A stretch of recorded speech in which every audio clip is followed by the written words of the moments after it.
Ingat, kau dulu TBU. Kau bisa ke Jakarta pakai apa? Sudah puluhan juga yang bawa kamu ke sini. Kok ngomong seenaknya kayak gitu? Tidak sopan. Sudah jadi raja loh.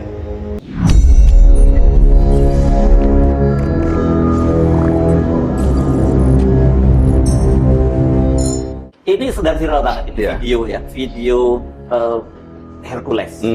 Dan itu yang saya terkejut, dia itu mengecam Pak Sutioso dan juga purnawirawan. Kebetulan Pak Sutioso itu saya yang wawancara dengan Pak Yos itu ya. Dan ini menurut saya kalimatnya nggak pantas ya diucapkan oleh seorang senior seperti Bang Yos dan juga termasuk para purnawirawan yang ada di situ, Pak Tri Sutrisno juga gitu. Kalau Pak Gatot sendiri sempat lihat videonya itu, sudah lihat gitu. Jadi ketika saya dihubungi sama abang untuk wawancara, saya sudah 2 bulan lebih saya puasa, tidak mau bicara, tidak mau diwawancara. Karena saya sedang mengamati benar situasi ini, negara kita kan, situasi regional, internasional. Tapi begitu masalah Hercules, ini kurang ajar nih orang, tidak tahu diri, gitu loh. Dia merasa paling hebat.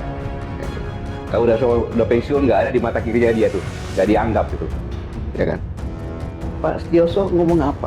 Tidak ada satu kata pun purnawirawan Pak Sutioso mengatakan akan kudeta negara. Fitnah itu. Hei, purnawirawan Pak Sutioso itu purnawirawan Baret Merah dari Kopassus, bintang 3 Letnan Jenderal. Saya juga purnawirawan. Tidak kau anggap kau ngomong seenak perutmu saja itu. Ingat, kau dulu TBU. Kau bisa ke Jakarta pakai apa? Sudah purnawirawan juga yang bawa kamu ke sini. Kok ngomong seenaknya kayak gitu?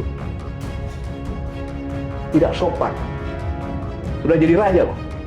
Kamu itu kan preman, memakai pakaian ormas. Saya bisa buktikan kalau itu preman. Grip Jawa Barat mengatakan kalau ingin didukung oleh Grip, pertama mencintai dulu Grip, baru mencintai rakyat. Pakai dong otakmu. Gubernur, bupati, wali kota itu harus mencintai rakyat dulu karena dia mendapat rakyat, karena yang milih rakyat bukan Grip.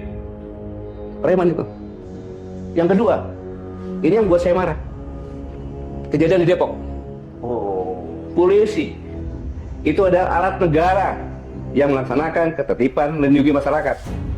Ketika akan menangkap, dilawan, dikepung. Ya. Negara apa ini? Mobilnya Alat dibakar. negara, mobilnya dibakar lagi. Kalau saya diam, orang akan menyangka bahwa polisi udah nggak ada.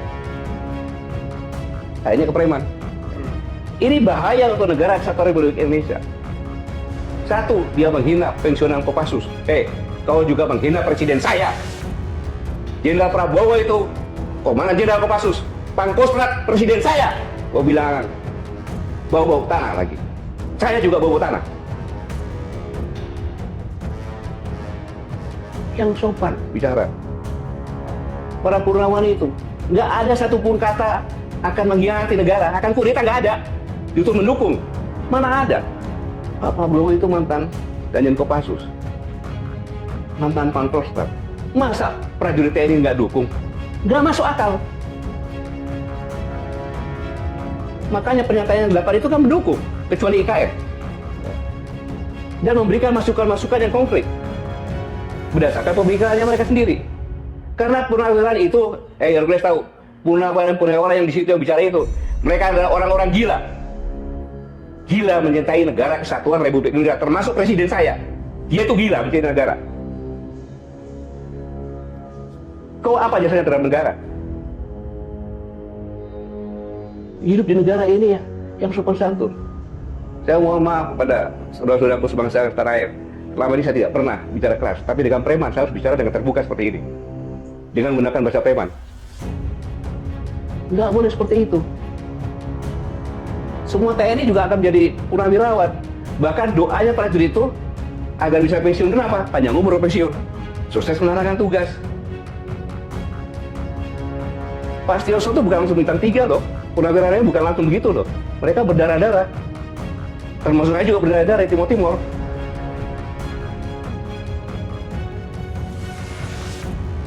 Dan yang lebih parah lagi, kalau negara sudah dikuasai preman, kehancuran akan terjadi.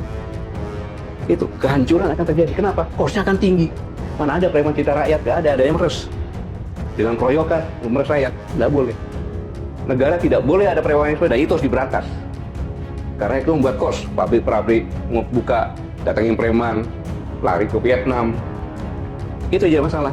Negara kita ini sekarang secara dunia internasional, kita ini ada ketidakpastian.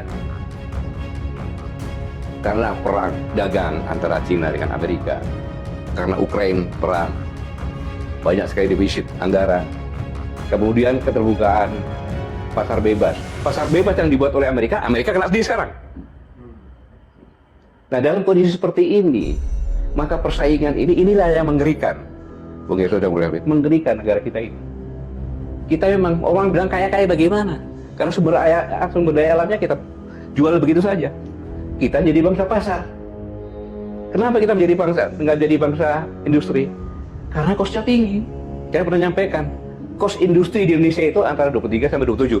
Average rata-rata sekitar 25%. Gimana mau bersaing? Nggak bisa. Karena apa? Ada premanisme, ada mafia-mafia, ya mafia hukum, mafia politik, mafia ekonomi. Sehingga indikasinya sekarang finansial turun kan? Kemudian nilai tukar rupiah makin merosot.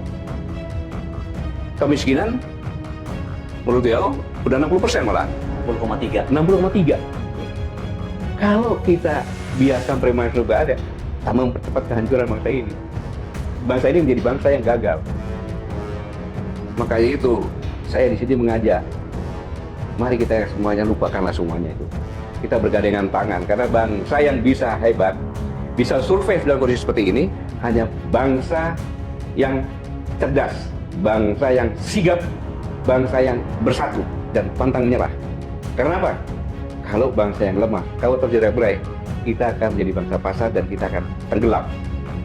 Ingat kita bonus demografi pada tahun 2030 itu 46% kalau salah masyarakat Indonesia itu kalau dia tidak punya kerjaan, itulah kita tamat. Bencana demografi. Iya, bencana demografi. Nah, itulah yang katakan berhentikan premanisme, berhentikan mafia. Mafia itu kalau saya bilang konglomerat terlalu sopan. Itu mafia. Dia menguasai politik, dia menguasai ekonomi, dia menguasai hukum. Dan kemudian menguasai negara. Nah, itu untuk menguasai negara nanti ya. Sama dengan Grab ini, dia sudah masuk ke ranah politik, bahaya sekali.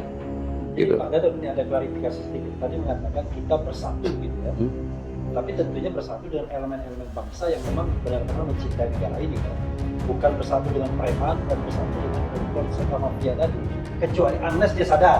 Ya. Berubah, kan, begitu. Jadi kalau negara ini ingin bangkit, mari sama-sama kita berantas premanisme, kita berantas korupsi, kita berantas mafia. Itu maksudnya. Kan nanti orang lain, wah ini Pak Gatot nyuruh kita bersatu, nggak bisa dong minyak dengan air. Kita clearkan dulu ya kan, jernih dulu airnya, baru kita bisa. Bang Rev ini kayak pura-pura tidak tahu saja dia gitu. Ingin Kan menegaskan. yang membuat Kita ngomong sama audiens. iya yang menyebabkan kita ini menjadi hanya bangsa pasar, ya kan. Kemudian sumber daya alam kita ini nggak diproduksi sana, langsung diekspor saja. Itu ya karena premanisme, karena mafia, karena korupsi, itu yang harus diberantas, gitu loh. Itu musuh masyarakat, itu cancer di masyarakat. Nah, kalau itu sepakat. Ya kita harus sepakat lah, kalau nggak sepakat, saya pulang aja gitu. Jadi Clear ini ya soal iya, itu nggak boleh ada kayak gitu. Tapi begini, ini kan kelakuan misalnya katakanlah pejabat atau mantan pejabat. Iya. Kan ada kejadian kemarin, wah tiba-tiba muncul sosok yang disebutkan Pak Gatot tadi kan. Padahal orang mau bersilaturahmi untuk klarifikasi. Maksudnya Jokowi yang di Solo. Jokowi yang di Solo. Oh, dan kemudian Hercules datang ke sana. Datang ke sana. Oh, gitu. Mau jangan mantan pejabat dong, banyak mantan pejabat. Lalu kemudian, kok kita heran? Ini kenapa ya? Tiba-tiba kok, padahal orang yang datang itu malah kata, itu ibu-ibu sama orang tua. Kan ada Rizal Fadila, Bu Kurnia aja yang diterima itu Damai Hari Lubis. Kakek-kakek, dua kakek, sama satu ibu-ibu. Kok tiba-tiba dihadapkan pada kelompok-kelompok. Begini Pak Gatot, banyak sekali kan kelompok-kelompok yang kemudian seperti digunakan oleh penguasa, pemantan penguasa untuk kepentingan dirinya. Ya dalam kasus misalnya ijazah palsu dan lain sebagainya itu terjadi kalau kita melihat. Ya tentunya kalau itu benar-benar menggunakan preman, ya kitanya sangat memalukan, ya kan, sangat memalukan. Masa rakyatnya sendiri yang saya yakin mereka dulu juga milih Pak Jokowi tidak terima, preman malah diterima kan. Iya. Ya saya melihat kenyataan seperti ini aja gitu kan. Ini kan apa saya mau ngomong ya, susah ngomongnya kayak gitu ya. Geli loh. Iya, gitu. Jadi ya komentar saya susah lah mau komentar lagi tuh, bahasa apa lagi tuh kayak gitu. Ya. Nah, tapi ini yang menarik dalam kasus Hercules ya. Saya mesti bikin klaim, Pak Gatot pasti punya informasi lebih dari kita ya.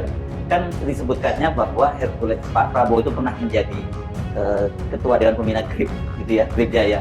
Padahal sudah ada surat pernyataan dari Pak Prabowo tahun 2022 mundur.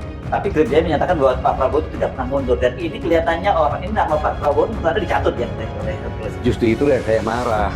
Sedikit ngomong, tenang aja, presiden kita dekat dengan kita. Ya, yang betul, mana presidennya? Udah jelas. Pada saat Daniel Kopassus beliau ngomong masalah preman Hercules, nggak ada kaitannya. Ya. Kemudian secara tertulis ya dari Partai Gerindra kan menyatakan Pak Prabowo sendiri, nggak ada kaitannya. Sekarang saya tegaskan sini, tidak mungkin presiden saya Prabowo itu membackup preman kayak GRIP yang berbaju ormas.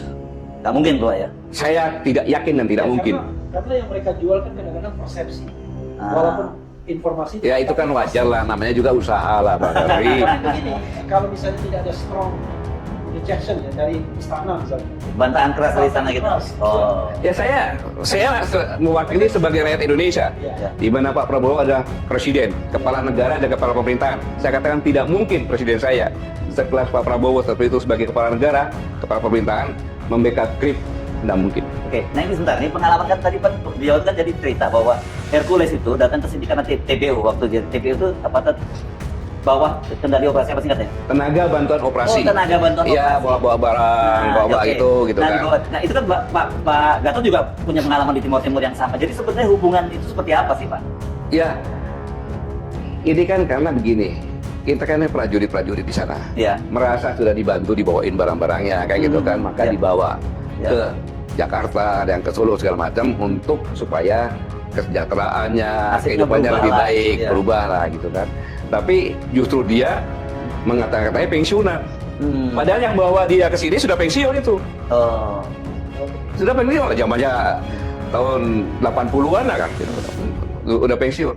Saya pun bawa, saya tidak pernah dia apa enggak. Saya bawa juga TBU. Bawa juga Pak ya? Bawa juga ke sini. Ya kan? Karena dia memang orang hebat. Waktu itu dia masih SMP kelas 1 ke saya. Ke sini, habis itu karena dia bandel, disekolahin sama istri saya. Ngomongnya sekolah, tapi dia bawa bola ya. Bawa apa? Bawa bola. Oh, bawa bola. Jadi begitu istri saya lagi di timur lah kan, saya bolak-balik sana, ditanya sama sebagai orang tua kan dia kan, karena itu saya anggap sebagai anaknya. Dia nggak naik kelas. Lu kenapa? Nggak pernah sekolah katanya. Rupanya main bola. Dimarahin. Kan, ya kaburlah ke orang tua saya disuruh. Oh. Iya, ketemu orang tua ya sama ke ayah saya kan ya. Dia tahu ke ayah saya main-main. Tiba-tiba dia udah menjadi orang ketika saya kasar. Dia ngadep saya, siapa kau? Saya tempelin aja dia, kau kurang aja kau. Dan dia nggak pernah bawa nama saya. Gitu. Nah, saudara-saudara semua, pernyataan Jenderal Gatot Nurmantio yang dengan lantang menegur Hercules, jangan macam-macam kau preman, adalah bentuk peringatan keras dari seorang mantan Panglima TNI yang tidak main-main soal ketertiban dan kedaulatan negara. Ini bukan sekadar emosi pribadi. Ini sinyal bahwa negara, terutama aparat keamanan, tidak boleh tunduk apalagi takut pada kekuatan liar di luar sistem hukum. Sudah terlalu lama kita melihat bagaimana figur-figur preman berkeliaran dan seolah kebal hukum. Jika hari ini Jenderal Gatot angkat suara, itu artinya ada yang sudah sangat mengganggu logika hukum dan kewibawaan negara. Hercules mungkin punya sejarah dan pengaruh, tapi itu bukan tiket untuk semena-mena. Negara ini punya aturan, punya hukum, dan punya aparat yang masih punya harga diri. Ucapan Gatot seharusnya menjadi peringatan bagi semua pihak. Jangan pernah berpikir bahwa pengaruh di jalanan bisa mengalahkan kewibawaan negara. Jika memang Hercules merasa benar, buktikan di jalur hukum, bukan dengan gertak sambal di ruang publik. Rakyat butuh ketegasan dari tokoh-tokoh bangsa, bukan sandiwara kekuasaan ala premanisme politik. Jangan sampai bangsa ini tunduk pada suara keras dan otot, karena ketika hukum dilangkahi, yang tersisa hanyalah kekacauan. Nah, saudara-saudara semua, itulah pembahasan kita kali ini. Jangan lupa untuk like, comment, and subscribe, supaya kalian tidak ketinggalan info terbaru dari channel ini. Sekian video kali ini, sampai jumpa di video berikutnya. Salam rakyat murka.